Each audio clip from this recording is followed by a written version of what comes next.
Hi friends, ఈరోజు మనం మన యూట్యూబ్ ఆన్లైన్ క్లాసుల్లో భాగంగా అమెరికా విప్లవం గురించి తెలుసుకోవడానికి ప్రయత్నిద్దాం. ఎందుకంటే ప్రపంచ విప్లవోద్యమాలు అనేది గత వీడియోలో మనం స్టార్ట్ చేసాం. మరి అమెరికా విప్లవ పరంగా తీసుకుంటే ఇది 9వ తరగతిలో 17, 18 శతాబ్దాలలో జాతీయవాద ఉద్యమాలు అనే పేరుతో ఇవ్వటం జరిగింది. అయితే ఇక్కడ మీరు పరిశీలించండి, ఇది ఎస్జిటి వాళ్ళకంటే స్కూలిస్ట్ అండ్ సోషల్ వాళ్ళకి అత్యంత ప్రధానమైనది. అలాగని ఎస్జిటి వాళ్ళకి ఇంపార్టెంట్ కాదని చెప్పట్లా, మీరు కూడా ఉపయోగించుకోండి సార్. ఓకే, మరి అమెరికా విప్లవ పరంగా మనం పరిశీలించినట్లయితే అమెరికా విప్లవం అనేది 1776 జూలై 4వ తేదీన మనకి అమెరికా విప్లవం అనేది అంటే అమెరికా దేశానికి స్వాతంత్ర్యం రావటం జరిగింది. మరి అమెరికా పరంగా తీసుకుంటే వరల్డ్ హిస్టరీ జాగ్రత్త సార్. మరి అమెరికా పరంగా తీసుకుంటే అమెరికాను ఎవరు కనుగొన్నారు అంటాడు. మరి అమెరికాను కనుగొన్నది ఎవరంటే అమెరికాను కనుగొన్నది క్రిస్టోఫర్ కొలంబస్ అని చెప్పి అంటున్నాం. ఓకే సార్, అమెరికాను కనుగొన్నది ఎవరంటే క్రిస్టోఫర్ కొలంబస్ అనే పేరుతో పిలవటం జరుగుతుంది. మరి కొలంబస్ ఏ దేశం అంటే ఇటలీ. కానీ ఇతడు ఏ దేశం తరఫున వెళ్ళి అమెరికాను కనుగొన్నాడు అంటే స్పెయిన్ తరఫున వెళ్ళి కనుగొన్నాడు. ఇతని దేశం అయితే ఇటలీ, కానీ ఇతను వెళ్ళింది అయితే స్పెయిన్. ఏ రూపంలో అయినా మిమ్మల్ని బిట్ అడగడానికి అవకాశం ఉంది. అమెరికాను 1492 అక్టోబర్ 12 నాటికి సార్ 1492 అక్టోబర్ 12వ తేదీ నాటికి అమెరికా అనే దేశాన్ని క్రిస్టోఫర్ కొలంబస్ అనే ఇటలీ దేశానికి చెందిన వ్యక్తి స్పెయిన్ తరఫున వెళ్ళి కనుగొన్నాడు. ఏ దేశం తరఫున వెళ్ళి కనుగొన్నాడు? స్పెయిన్ తరఫున వెళ్ళి కనుగొన్నాడు. మరి అమెరికాకు ఆ పేరు ఎవరి పేరు వల్ల వచ్చింది అంటాడు. అమెరికాకు ఆ పేరు ఎవరి వలన వచ్చింది అంటే అతడి పేరైతే అమెరిగో వెస్పూచి అంటున్నామండి. ఏం పేరు? అమెరిగో వెస్పూచి. ఇతడు ఏ దేశం అంటే ఇటలీ దేశానికి చెందినటువంటి ఒక మెడికల్ రిప్రజెంటేటివ్. ఇతడి పేరు మీదుగా అమెరికాకు అమెరికా అనే పేరు వచ్చింది. ఈ రెండింటికి తేడా మీరు గ్రహించండి. అమెరికాను కనుగొన్నది ఎవరు అంటే క్రిస్టోఫర్ కొలంబస్. ఏ దేశం తరఫున వెళ్ళాడంటే స్పెయిన్ తరఫున. అమెరికాకు ఆ పేరు ఎవరి పేరు వలన వచ్చింది అన్నాడు అనుకోండి, అమెరిగో వెస్పూచి అనే ఇటలీ దేశ అన్వేషకుని పేరు మీదుగా వచ్చినది. ఏం సార్, ఓకేనా? అయితే ఇక్కడ మీరు గ్రహించండి, ఇంతకుముందు స్కూలిస్ట్ అండ్ సోషల్ వాళ్ళకి అడిగిన డిఎస్సి బిట్ ఏమిటంటే అమెరికాలో మొట్టమొదటిసారిగా వలసలు స్థాపించిన దేశం ఏది అన్నాడు. అంటే దాని అర్థం ఏమిటి? ఇండైరెక్ట్గా అమెరికాలో మొట్టమొదటిసారిగా అడుగుపెట్టింది ఎవరని. ఎవరు? కొలంబస్. ఆయన ఏ దేశం తరఫున వెళ్ళాడో మనకు అనవసరం, ఏ దేశం తరఫున వెళ్ళాడో అవసరం, ఏ దేశానికి చెందినవాడు అని అవసరం. ఏ దేశం తరఫున? స్పెయిన్ తరఫున. కాబట్టి ఇంతకుముందు అడిగిన బిట్టిది అమెరికాలో మొదటిసారిగా సార్ ఎలాంటివి మీరు గ్రహించాలి. గత ప్రీవియస్ బిట్టిది వలసలు స్థాపించిన దేశం ఏదనంటే స్పెయిన్ అండి. ఈ స్పెయిన్ వారు అమెరికాలోకి కొలంబస్ను పంపించడమే కాకుండా మెక్సికో, ఫ్లోరిడా, పెరు అనే 3 ప్రాంతాలను తమ వలసలుగా ఏర్పాటు చేసుకున్నారు. సార్ చాలా చాలా జాగ్రత్త. ఇక్కడ స్కూలిస్ట్ అండ్ సోషల్ ఎవరైతే ఉన్నారో వాళ్ళు మెక్సికో అనే ప్రాంతాన్ని, ఓకేనా, మెక్సికో ఉత్తర అమెరికా ఖండంలో కనిపిస్తుంది. అదే విధముగా ఫ్లోరిడా అనే ప్రాంతాన్ని, అదే విధముగా పెరు అనే ప్రాంతాన్ని, ఈ 3 ప్రాంతాలను కూడా మనకేమిటంటే స్పెయిన్ వారు వలసలు ఏర్పాటు చేసుకోవడం జరిగింది. అమెరికాలో మెక్సికో, ఫ్లోరిడా, పెరు అనేవి ఎవరి యొక్క వలస రాజ్యాలు అంటే స్పెయిన్ యొక్క వలస రాజ్యాలు. అయితే ఆ తర్వాత కొన్ని రోజులు పోయిన తర్వాత క్విబెక్, కెనడా, న్యూ ఫ్రాన్స్. సార్ ఇక్కడ క్విబెక్, కెనడా, న్యూ ఫ్రాన్స్ అనే 3 ప్రాంతాలని కూడా ఫ్రాన్స్ వాళ్ళు ఆక్రమించారు. అమెరికా దేశంలో తర్వాత ఫ్రాన్స్ వాళ్ళు కూడా ప్రవేశించారు. ఈ ఫ్రాన్స్ వాళ్ళు ఏం చేశారనంటే ఒక 3 ప్రాంతాలను వలసలు ఏర్పాటు చేసుకున్నారు. ఏమిటా 3 ప్రాంతాలు అంటే క్విబెక్ అనే ప్రాంతాన్ని ఏర్పాటు చేసుకున్నారు. క్విబెక్ అనే ప్రాంతము. అదే విధముగా మనం పరిశీలిస్తే న్యూ ఫ్రాన్స్ అనే ప్రాంతాన్ని ఆక్రమించారు. న్యూ ఫ్రాన్స్ అనే ప్రాంతం అమెరికాలో ఉంది. అదే విధముగా కెనడా అనే ప్రాంతాలను కూడా ఆక్రమించారు. ఇది కూడా ప్రీవియస్ స్కూలిస్ట్ అండ్ సోషల్ వాళ్ళకి అడిగిన బిట్టు. క్విబెక్, న్యూ ఫ్రాన్స్, కెనడా ఈ 3 కూడా ఫ్రాన్స్ వాళ్ళ యొక్క వలస రాజ్యాలు. అయ్యా, ప్రపంచంలో ఫ్రాన్స్ అంటేనే ఒక దేశానికి పడదు. ఈరోజు బద్ధ శత్రువులుగా కొన్ని దేశాలు ఎలా ఉన్నాయో, ఒకప్పుడు ఫ్రాన్స్ అంటే పడనటువంటి ఒక దేశం ఉన్నది, అదే ఇంగ్లాండ్ అండి. ఓకేనా, ఇంగ్లాండ్కి ఫ్రాన్స్కి ఒకప్పుడు పడేది కాదు సార్. ఎంత దారుణం అంటే వీళ్ళిద్దరికీ ఒకసారి 100 సంవత్సరాల యుద్ధం జరిగింది సార్. సో శతవర్ష సంగ్రామం అంటాం. కానీ ఈ లెసన్లో భాగంగా మనకి దీన్ని చెప్పుకోవాలంటే సప్తవర్ష సంగ్రామం జరిగిందండి ఒకసారి వీళ్ళకి ఎవరెవరికి, ఇంగ్లాండ్కి ఫ్రాన్స్కి మధ్య 1756 1763 మధ్య సప్తవర్ష సంగ్రామం జరిగినది. ఈ సప్తవర్ష సంగ్రామంలో ఫ్రాన్స్ అనేది ఇంగ్లాండ్ చేతిలో ఓడిపోయినది. 1763లో జరిగిన ప్యారిస్, వినండి జాగ్రత్తగా, ప్యారిస్ అనే సంధి ద్వారా ఈ యొక్క సప్తవర్ష సంగ్రామం అనేది అంతమైనది. ఎప్పుడైతే సప్తవర్ష సంగ్రామము 1763లో జరిగిన పారిస్ అనే సంధి ద్వారా అంతమైనదో, వెంటనే ఫ్రాన్స్ వాళ్ళు ఓడిపోయారు. కాబట్టి అమెరికాలో ఫ్రాన్స్ వలస రాజ్యాలు అయినటువంటి క్విబెక్, కెనడా, న్యూ ఫ్రాన్స్ అనే ఈ 3 ప్రాంతాలని 1763వ సంవత్సరంలో ఇంగ్లాండ్ వాళ్ళు స్వాధీనపరుచుకున్నారు. ఏ సంధి ద్వారా అంటే ప్యారిస్ అనే సంధి ద్వారా. చాలా ఇంపార్టెంట్, మైండ్ పెట్టండి. 1763లో జరిగిన ప్యారిస్ అనే సంధి ప్రకారము క్విబెక్, న్యూ ఫ్రాన్స్, కెనడా అనే 3 ప్రాంతాలని ఫ్రాన్స్ వారి దగ్గర నుండి ఇంగ్లాండ్ వాళ్ళు స్వాధీనపరుచుకోవటం జరిగినది. ఓకేనా, అంటే మొట్టమొదటిసారిగా అమెరికా సంయుక్త రాష్ట్రాలుగా పిలువబడుతున్న అమెరికా ఖండంలో మొదటిసారిగా అడుగుపెట్టింది అయితే స్పెయిన్ వారి యొక్క వలసలు అయితే గుర్తుపెట్టుకోండి. మెక్సికో, ఫ్లోరిడా, పెరు అనేవి స్పెయిన్ యొక్క వలసలు. క్విబెక్, న్యూ ఫ్రాన్స్, కెనడా అనేవి ఫ్రాన్స్ వారి యొక్క వలసలు. కానీ చివరికి ఈరోజు 1763లో జరిగినటువంటి ప్యారిస్ అనే సంధి ద్వారా చివరికి ఇవన్నీ కూడా ఇంగ్లాండ్ వాళ్ళకు వచ్చేసాయి. అయితే అప్పటికే ఇంగ్లాండ్ వాళ్ళు ఒక నూతన విధానాన్ని ప్రారంభించారు. ఇంతకుముందు గ్రూప్ 2 వాడికి ఎకానమీలు అడిగిన బిట్టు. ఇంగ్లాండ్ వారు ప్రపంచంలో అనేక దేశాలను ఆక్రమించి the best example Bharat, Sri Lanka ఇలాంటి దేశాలన్నిటిని ఆక్రమించి ఓడిపోయినటువంటి మనలాంటి వలస రాజ్యాలను ఆక్రమించిన తర్వాత వలస రాజ్యాలలో ఆర్థిక పరంగా ఆక్రమించటానికి, వలస రాజ్యాలను ఆర్థికముగా దోచుకోవడానికి ఇంగ్లాండ్ వారు ఒక నూతన విధానాన్ని ప్రవేశపెట్టారు. దాని పేరే మర్కెంటలిజం అంటాం. మోస్ట్ ఇంపార్టెంట్ సార్, గుర్తుపెట్టుకోండి. మర్కెంటలిజం అంటే అర్థం ఏమిటి? వలస రాజ్యాల వారిని ఆర్థిక పరముగా ఆక్రమించటానికి, దోచుకోవటానికి ఇంగ్లాండ్ వారు ప్రవేశపెట్టిన విదేశాంగ విధానమే మర్కెంటలిజం. Extraordinary bit. మర్కెంటలిజం అనే విధానాన్ని ప్రవేశపెట్టింది ఇంగ్లాండ్. ఒక అమెరికానో, ఇండియానో, శ్రీలంకనో, బర్మానో ఆక్రమించడానికి కాదు సార్. టోటల్ ప్రపంచంలో ఉన్నటువంటి వలస రాజ్యాల వారందరినీ ఇంగ్లాండ్ వారు ఆక్రమించడానికి, ఎందుకంటే రవి అస్తమించిన సామ్రాజ్యంగా పేరుగాంచారుగా. సో వలస రాజ్యాల వారిని ఆర్థిక పరముగా ఆక్రమించటానికి ఇంగ్లాండ్ వారు ప్రవేశపెట్టిన విదేశాంగ విధానాన్ని మర్కెంటలిజం అనే పేరుతో పిలుస్తాం. ఈ మర్కెంటలిజంలో భాగముగా అయితే ఇంగ్లాండ్ అనేది మీరు పరిశీలించండి. ఈ పరిసర ప్రాంతంలో ఇంగ్లాండ్ ఉంటే ఇక్కడ మనకు అట్లాంటిక్ మహాసముద్రం ఉంటుంది. మీకు ఖచ్చితంగా వరల్డ్ మ్యాప్ మీద పూర్తిగా ఐడియా ఉండాలి. డిఎస్సిఆర్ ఏ కాంపిటేటివ్ ఎగ్జామ్ ప్రిపేర్ అవుతున్నామన్నా ఏ దేశం యొక్క భౌగోళిక స్వరూపం ఏమిటి, ఏ మహాసముద్రం యొక్క లక్షణం ఏమిటి అనేది మనకు తెలియాలి. అది జాగ్రఫీ వీడియోలు చేసేటప్పుడు నేను చెబుతా, ఖచ్చితంగా ప్రాబ్లం ఏం లేదు. ఇప్పుడు ఆలోచించండి.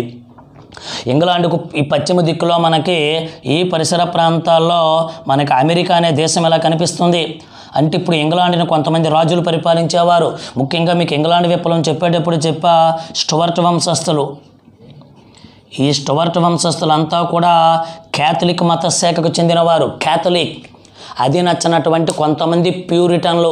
సోదరా వినాలి, ఇంగ్లాండ్ను పరిపాలించినటువంటి స్టువర్ట్ వంశస్థుల యొక్క మతపరమైన ఇబ్బందులు తట్టుకోలేక, కేవలము మతపరమైన ఇబ్బందులు తట్టుకోలేక ఇంగ్లాండ్ దేశానికి చెందిన కొంతమంది ప్యూరిటన్లు, సార్ ఫాలో అవ్వండి సార్, ఇంగ్లాండ్ దేశానికి చెందిన కొంతమంది ప్యూరిటన్లు అట్లాంటిక్ మహాసముద్రమును దాటి అమెరికా ఖండంలో స్థిరపడడం జరిగింది. వినండి ఒకసారి. 1607 నుండి ఎందుకంటే 1603లో కదా స్టువర్ట్ వంశం వచ్చింది. 1607 నుండి 1733 మధ్య 1607 నుండి 1733 మధ్య స్టువర్ట్ వంశస్థులు పెట్టిన మతపరమైన ఇబ్బందులు తట్టుకోలేక ఇంగ్లాండు దేశానికి చెందిన కొంతమంది ప్యూరిటన్లు మేఫ్లవర్, జాగ్రత్త, మేఫ్లవర్ అనే పడవలో అట్లాంటిక్ మహాసముద్రమును దాటి అమెరికా ఖండంలో స్థిరపడడం జరిగింది. ఇలా మొత్తం వీరు 13 వలస రాజ్యాలను ఏర్పాటు చేసుకున్నారు.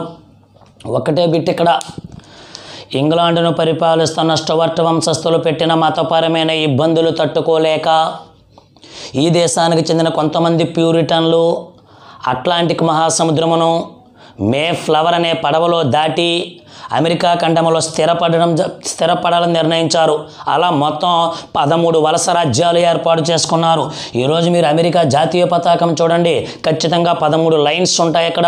ఆ ఉండడానికి కారణమే మొట్టమొదటిసారిగా 13 వలసలు స్థాపించుకున్నారు కాబట్టి.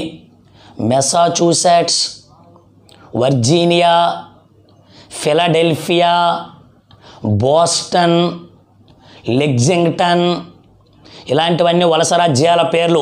ఇలా 13 వలస రాజ్యాలు స్థాపించారు. అంటే ఈ 13 వలస రాజ్యాల వారు ఏ దేశానికి చెందినవారు? ఇంగ్లాండ్. ఏ పడవలో? మేఫ్లవర్. వాళ్ళంతా ఎందుకు వచ్చేసారు? మతపరమైన స్వేచ్ఛ కావాలని. ఇప్పుడు ఈ 13 వలస రాజ్యాలను ఆక్రమించాలన్న కోరికే కాకుండా ఈ మర్కెంటలిజం అనే విదేశాంగ విధానాన్ని ఈ 13 వలస రాజ్యాల్లో ప్రవేశపెట్టారు ఇంగ్లాండ్ వాళ్ళు.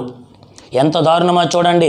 13 వలస రాజ్యాలని ఇంగ్లాండ్ వారు ప్రవేశపెట్టడమే కాకుండా, ఏం సార్, ఈ 13 వలస రాజ్యాలని ఇంగ్లాండ్ వారు ఆక్రమించాలన్న ఉద్దేశ్యంతో, ఆర్థికపరంగా పూర్తిగా దోచుకోవాలన్న ఉద్దేశ్యంతో ఈ 13 వలస రాజ్యాలలో మర్కెంటలిజంలో భాగముగా 13 వలస రాజ్యాలలో మర్కెంటలిజంలో భాగముగా ఇంగ్లాండ్ వారు అమెరికాను ఆర్థికపరముగా దోచుకోవడానికి అనేక చట్టాలు ప్రవేశపెట్టారు.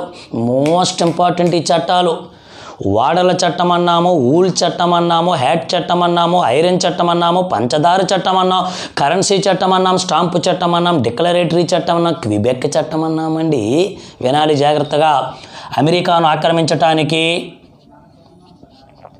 ఇంగ్లాండ్ వారు ప్రవేశపెట్టినటువంటి నూతన చట్టాలు ఇవన్నీ ఏ విధానంలో భాగముగా? మర్కెంటలిజం అనే విధానంలో భాగముగా ప్రవేశపెట్టడం జరిగింది. ఓకేనా? మొదటి చట్టం ఏంటంటే వాడల చట్టం అంటున్నామండి. చట్టాలు చాలా చాలా చాలా చాలా ఇంపార్టెంట్ సార్. ఎప్పుడంటే 1651. ఓకేనా? ఆ తర్వాత ఊలి చట్టం అన్నాడండి. ఊలి చట్టం అన్నామండి. ఇయర్స్ కూడా గుర్తుపెట్టుకోండి. ఊలి చట్టం ఎప్పుడంటే 1699. ఆ తర్వాత ఇవన్నీ అమెరికాలో ఇంగ్లాండ్ వాళ్ళు ప్రవేశపెట్టినవి. ఆ తర్వాత టోపీల చట్టం అండి, హ్యాట్ చట్టం అండి. ఇది ఎప్పుడనంటే 1732. గుర్తుపెట్టుకోండి, 1732 హ్యాట్ చట్టం అన్నామండి. తర్వాత ఐరన్ చట్టం అండి 1750. ఇనుము చట్టము, ఐరన్. 1750లో అమెరికాను ఇనుము పరంగా ఆక్రమించాలనే ఉద్దేశంతో ఇనుము ఎగుమతి దిగుమతులపై 1750లో వేశారు. ఆ తర్వాత పంచదార చట్టం అండి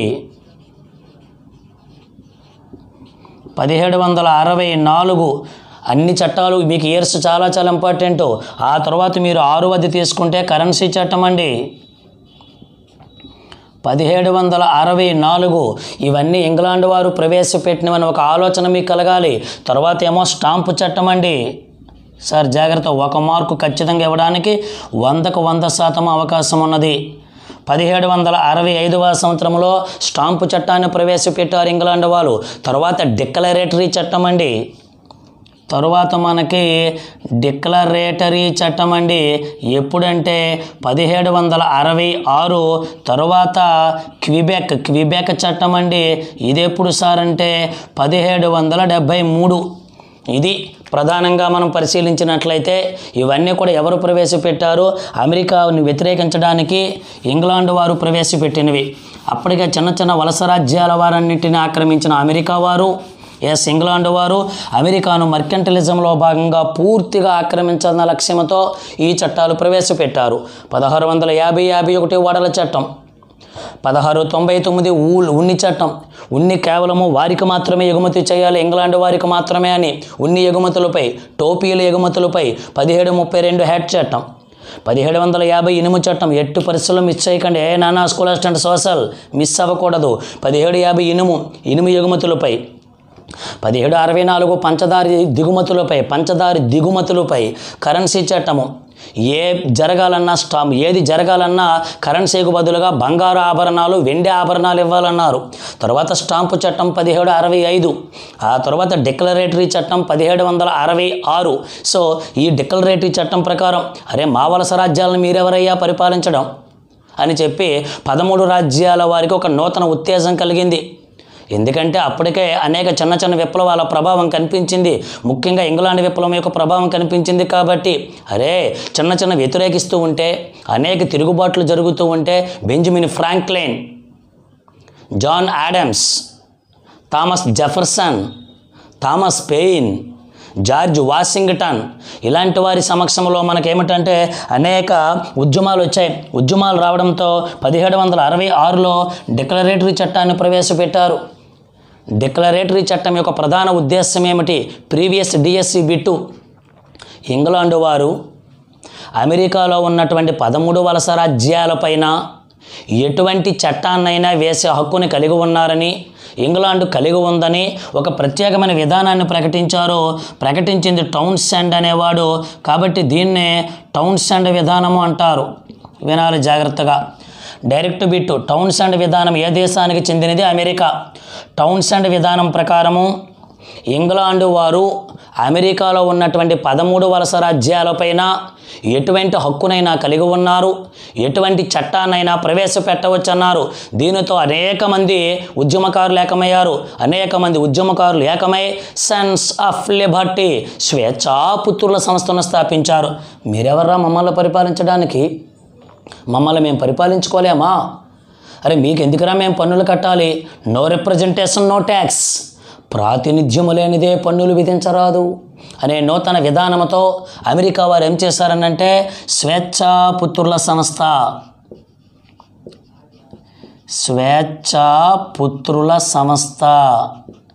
సన్స్ ఆఫ్ లిబర్టీ అంటున్నామండి.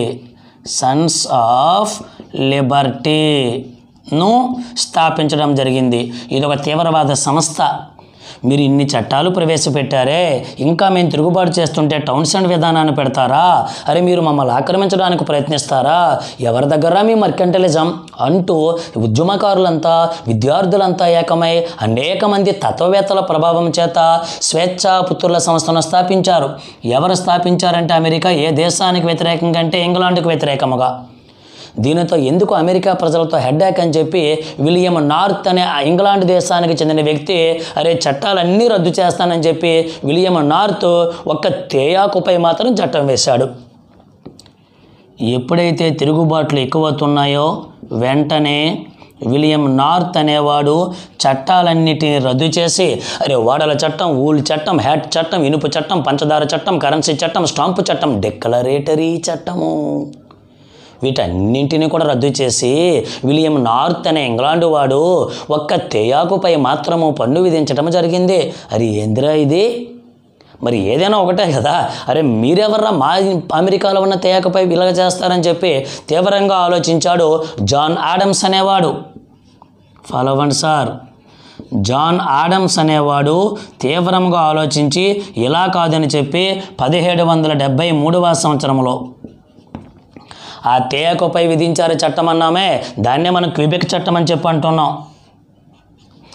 1773వ సంవత్సరం డిసెంబర్ 16వ తేదీన, వదలకండి దీనిని, 1773 డిసెంబర్ 16వ తేదీన జాన్ ఆడమ్స్ అనేవాడు ఒక మారువేషంలో వెళ్ళి అట్లాంటిక్ మహాసముద్రంలో 13 వలస రాజ్యాల్లో ఒక వలస రాజ్యమైన బోస్టన్ అనే రేవు పట్టణానికి చేరుకున్నారు కొంతమంది అమెరికా స్వాతంత్ర ఉద్యమకారులు. రేవుపట్నానికి చేరుకుని ఇంగ్లాండ్ వారి యొక్క మారు వేషాలు వేసుకొని కూలీల టైపులో వెళ్ళి అరే సుమారు 1400 నుంచి 1500 తేయాకు పెట్టెలని అమెరికా దేశానికి దిగుమతి చేద్దామని ఇంగ్లాండ్ వాళ్ళ పడవల్లో తెచ్చుకుంటున్నారు. అరే మా దేశంలో మీరు దిగుమతి చేస్తారా, మేము వద్దంటే మీరు మాకు తేయాకు అమ్ముతారా అని జాన్ ఆడమ్స్ విప్లవాద సంస్థల సభ్యులుగా ఉన్నారుగా. జాన్ ఆడమ్స్ తమ తోటి విప్లవకారుల ఆధ్వర్యంలో 1773 డిసెంబర్ 16వ తేదీన ఇంగ్లాండు సైనికుల వలె మారువేషంలో వెళ్ళి బోస్టన్ అనే రేవుపట్నంలో సుమారు 342 తేయాకు పెట్లను అట్లాంటిక్ మహాసముద్రంలో పడేసి మీకు నచ్చిన పని మీరు చేసుకోండి అని చెప్పి 1773 డిసెంబర్ 16వ తేదీన బోస్టన్ అనే రేవుపట్నంలో ఈ యొక్క విధ్వంసకాండ జరిగింది. దీనినే బోస్టన్ టీ పార్టీ ఏమంటున్నాం, బోస్టన్ టీ పార్టీ లేదా బోస్టన్ తేనేర విందు అనే పేరుతో పిలవటం జరుగుతుంది. ఎప్పుడైతే ఇలా జరిగిందో ఇక మొత్తం స్వేచ్ఛాపుత్రుల సంస్థ అంతా మరింతగా అభివృద్ధి చెందింది. దీనికి తోడు John Adams, Benjamin Franklin, Thomas Jefferson, Thomas Paine, George Washington ఇలాంటి వాళ్ళంతా ఏకమై ఇలా కాదు మన 13 వలస రాజ్యాల వారు ఏకమవుదాం, ఇంగ్లాండ్ వారికి వ్యతిరేకంగా తిరుగుబాటు చేద్దాం అని ఈ 13 వలస రాజ్యాల వారు ఒక ప్రాంతంలో సమావేశాలు ఏర్పాటు చేశారు. ఆ సమావేశాలనే ఫిలడెల్ఫియా సమావేశాలు అంటారు.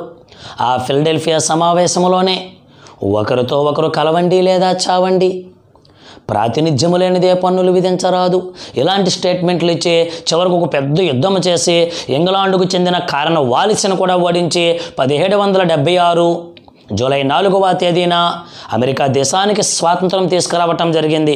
మరి ఆ స్వాతంత్రం ఎలా జరిగింది, యుద్ధంలో జరిగిన సంఘటనలు ఏమిటి, అమెరికాకు ఇంగ్లాండ్కు ఏ ప్రాంతాలు యుద్ధాలు జరిగాయి అనేది మనము అమెరికా విప్లవం పార్ట్ 2 అనే వీడియోలో తెలుసుకుందాం సార్. Thank you sir.